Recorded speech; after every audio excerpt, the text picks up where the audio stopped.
udah kenal kan sama ibu? Udah, oke. Kali ini ibu mau ngobrol sama kamu ya, nggak apa-apa kan? Iya, lagi senggang kan? Senggang ibu. Oke. Iya, soalnya ibu perhatikan kamu tampak sering banget kebingungan atau tidak fokus saat belajar nih. Kamu sendiri merasa kayak gitu nggak sih? Iya sih Bu, kadang susah buat fokus. Kadang kalau mau fokus, malah jadi bolang. Kalau kayak gitu, kamu lagi mikir apa? Banyak sih, kadang mikirin ending drakor atau nyanyi-nyanyi di kepala. Aktif sekali pikiranmu ya. Fokus dari kapan? Kayaknya dari dulu sih Bu. Tapi paling saya itu saat masuk jam pelajaran. Jadi kalau misalnya belum masuk itu bosan. Kamu kalau di rumah suka fokus nggak kalau belajar di rumah? Enggak sih. Apalagi kalau main HP. Awalnya cari referensi malah buka TikTok. Terus kayak gitu ya? Oke, kalau gitu kamu harus atur strategi nih. Salah satunya pakai teknik self management supaya kamu bisa mengatur lingkungan dan cara belajar kamu. Agar kamu lebih fokus, kamu tertarik belajar apa tuh? Hmm, tertarik. Mau sih Bu, aku juga kesel sama diri sendiri. Kadang tugas gampang, gara-gara mau fokus jadi lama ngerjainnya. Kamu sadar ya, minggu ini coba kamu catat waktu kamu merasa nggak fokus apa yang kamu ingin kerjakan, dan apa penyebab gangguan. Bisa dicatat di catatan kecil atau di HP gitu ya. Kamu bikin kayak jadwal apa catatan lah gitu. Kalau misalkan kamu ngerasa nggak enak, misalkan kamu lagi malas banget belajar tuh faktornya apa. Terus kalau misalkan saat-saat yang kamu emang nggak fokus banget buat belajar itu di saat-saat apa. Oke Bu, aku catat deh. Soalnya kadang suara TV aja itu bisa ganggu belajar aku ya. Gitu. Berarti kita juga bagaimana itu belajar agar kemudian langsung kita mulai menggali masalahnya di depan ya. Kita atur lagi dalam pertemuan kita. Kamu ingin ada perubahan kan di kita? Pengen sih Bu. Kadang aku juga pengen bisa belajar tanpa harus mikir hal-hal yang aku. Ya, berarti nanti minggu depan minggu itu kamu harus ceritakan pada ibu pertemuan berikutnya. Baik ibu, coba kamu bisa nggak? Dengan latihan kamu insya Allah bisa semakin fokus dalam belajar. Oke.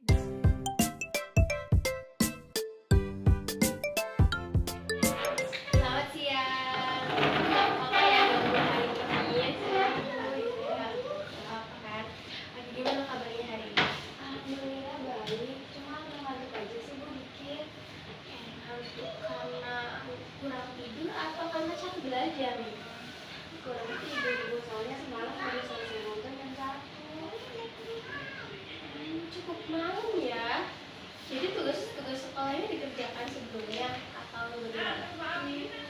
Kalau misalnya sama semua Bu, soalnya niatnya mau ngerjain tadi pagi. Tadi pagi malah buru-buru, jadi belum ngerjain. Oh gitu. Jadi kejadian seperti itu sering dialami dia. Menunda tugas sampai akhirnya jadi keteter gitu. Iya, soalnya aku ngerasa kalau mau ngerjain tugas tuh nanti aja deh kan bisa ngambil waktu, tapi ujung-ujungnya malah nggak aku kerjain. Saya itu paham banget. Nah itu tuh sering banget terjadi di sekolah siswa. Permasalahan itu tuh namanya prokrastinasi.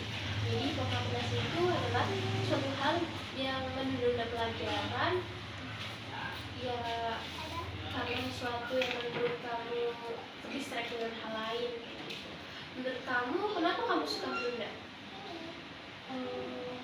Kayak kalau ngerjain tugas tuh berat banget Bu, jadi aku merasa lebih capek atau enggak ngerjainnya nanti lah gitu.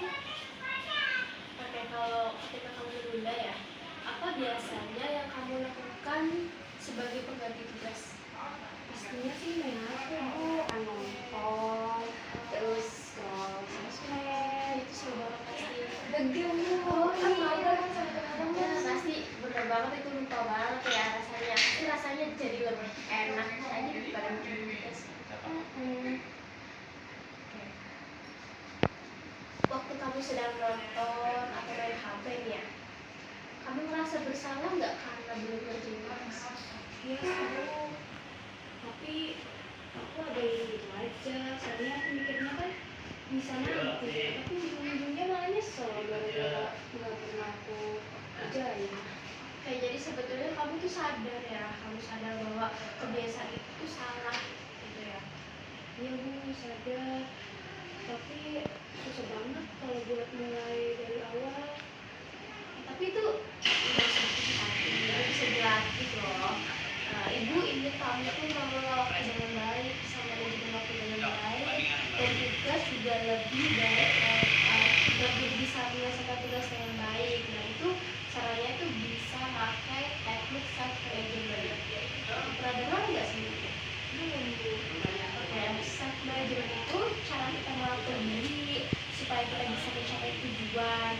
Kita akan melatih atau latihan memantau kebiasaan kamu, bikin rencana kecil, misalkan ada kasih hadiah ke diri sendiri yang berhasil, kayak challenge kecil gitu ya. Kayak misalkan kamu bertekad buat mengerjain tugas dulu nih, atau misalkan tugas dari sekolah langsung kerjain, jadi menyisihkan waktu kamu main HP kayak gitu. Nah ketika kamu berhasil misalkan bertahap nih step by step sampai seminggu, nah kamu bisa kasih reward gitu kan, sebagai reward misalkan beli satu hal yang kamu suka, terus kasih ke diri sendiri sebagai self reward. Itu boleh banget biar mempertahankan istiqomah kamu, biar kamu nggak merasa mendenda lagi. Kayaknya seru Bu. Tapi emang itu beneran bisa merubah aku jadi lebih baik. Bisa banget kalau kamu konsisten mau berproses nih ya, pasti bisa. Kita nggak bisa langsung sempurna karena kan manusia nggak pernah ada yang sempurna ya. Nah, kali ini kamu bisa mulai dengan mencatat kapan kamu mau belajar, kapan kamu mau belajar tapi kamu nggak, apa yang kamu lakukan, bagaimana perasaanmu, paham kan? Paham Bu. Itu aku catatnya di buku atau di HP ya Bu? Senyamannya kamu aja, bisa pakai HP, bisa pakai buku atau note yang kecil itu tuh. Ya, nanti kita bahas di depannya gimana progres kamu ke depannya, dan coba pikirkan satu minggu ini yang kamu mau kerjakan apapun itu apa saja. Oke Bu. Kayaknya aku bakal mulai sama pelajaran yang nggak aku suka dulu deh. Kayak seni. Oke, boleh banget. Nah, kita mulai dari situ ya. Kita mulai bikin planning, kamu bikin mencatat mana aja yang bisa kamu kerjakan dulu gitu. Kayak ibu bangga banget sama kamu mau coba dan berubah. Terima kasih ya. Iya, makasih banyak Ibu. Iya.